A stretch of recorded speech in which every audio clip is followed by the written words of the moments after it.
Oi, pessoal! Sejam todos muito bem-vindos aos comentários do simulado do Ouse Saber para Defensorias Públicas, que foi disponibilizado pelo Ouse dentro da programação da Semana da Defensoria.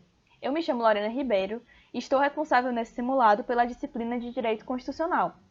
Como vocês devem ter observado, na disciplina de Constitucional foram cobradas 10 questões, e nós procuramos, nessas questões, balancear ou equilibrar a cobrança do domínio das diferentes competências ou pilares que fazem parte do estudo para as carreiras jurídicas, que são o conhecimento da legislação, dos aspectos doutrinários e dos aspectos jurisprudenciais, tanto de entendimentos consolidados como de precedentes mais recentes. Por fim, eu destaco para vocês que os pontos cobrados, os assuntos cobrados nas questões, eles foram retirados do último edital para a carreira de defensor público do Estado do Paraná, concurso esse que foi organizado pela FCC. Passando agora para o comentário de fato das questões, começando pela primeira questão, ela tem como tema central a defesa do Estado e das instituições democráticas. Esse tema ele é previsto na Constituição Federal nos artigos 136 a 141 e se divide em estado de sítio e estado de defesa. Esse assunto, inclusive, ele foi objeto de questões das provas objetivas tanto da Defensoria Pública de Minas Gerais como da Defensoria Pública de São Paulo, no ano passado, 2019, certo? Conforme o gabarito, a alternativa correta é a alternativa B, que diz o seguinte: o decreto que instituiu o estado de defesa determinará o tempo da sua duração, ou seja, um tempo determinado, especificará as áreas a serem abrangidas, porque o estado de defesa tem amplitude local ou regional, mas não nacional, como é o caso do estado de sítio, e indicará nos termos e limites da lei as medidas coercitivas a vigorarem. Correto? É a redação literal do parágrafo 1º do artigo 136 da Constituição Federal. Agora as alternativas incorretas. Alternativa A. O Presidente da República pode, ouvidos Conselho da República e o Ministério da Defesa. Essa parte aqui está incorreta. Por quê? Porque, de acordo com o caput do artigo 136, o Presidente da República pode, ouvidos Conselho da República e o Conselho da Defesa Nacional, decretar o estado de defesa para preservar ou restabelecer a ordem pública ou a paz social ameaçadas por grave e iminente instabilidade institucional ou atingidas por calamidades de grandes proporções na natureza, certo?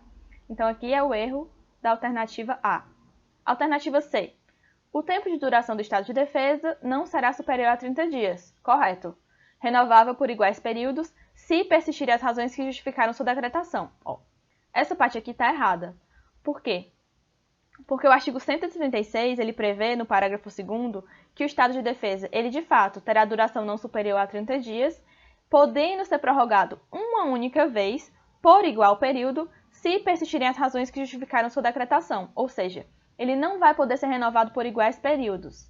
Tem a duração máxima, o teto de sua duração, de até 60 dias. Até 30 dias de duração, prorrogável uma única vez, certo? É importante estar atento a isso, até para não confundir com a questão do estado de sítio, que tem um prazo de duração diferente.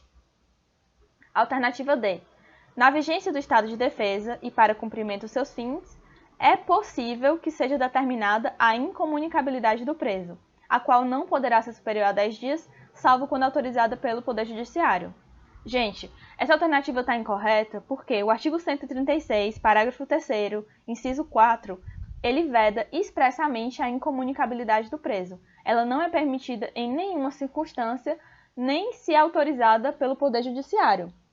Dentro desse aspecto, eu até reviso com vocês que o artigo 21 do Código de Processo Penal, ele tem uma previsão que em algumas circunstâncias poderia vir a autorizar a decretação de incomunicabilidade do preso. Todavia, alguns doutrinadores, e inclusive posicionamento institucional da Defensoria Pública, de que esse artigo 21 do CPP, ele não foi recepcionado pela Constituição Federal, porque qualquer espécie de incomunicabilidade do preso configuraria uma violação de direitos fundamentais, inclusive de incisos do artigo 5º da Constituição Federal, certo? Então ela é vedada.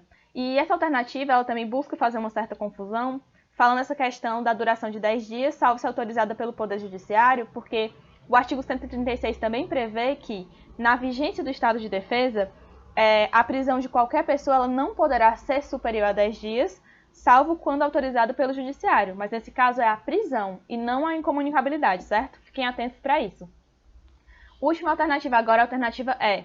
Se o Congresso Nacional estiver em recesso, será postergada a apreciação do decreto que institui o estado de defesa até o retorno das atividades regulares, momento no qual o ato será apreciado em regime de prioridade. Essa alternativa ela também não está de acordo com a previsão constitucional, porque a Constituição determina que, se o Congresso estiver de recesso quando da decretação do estado de defesa, ele deverá ser convocado extraordinariamente no prazo de 5 dias, certo? Ele apreciará o decreto em 10 dias do recebimento e, caso ele aprove a decretação do estado de defesa, o Congresso deverá continuar em funcionamento enquanto vigente o estado de defesa. Por outro lado, se ele rejeitar o decreto, aí o estado de defesa deverá cessar imediatamente. Tá certo, pessoal? Então, item correto, item B.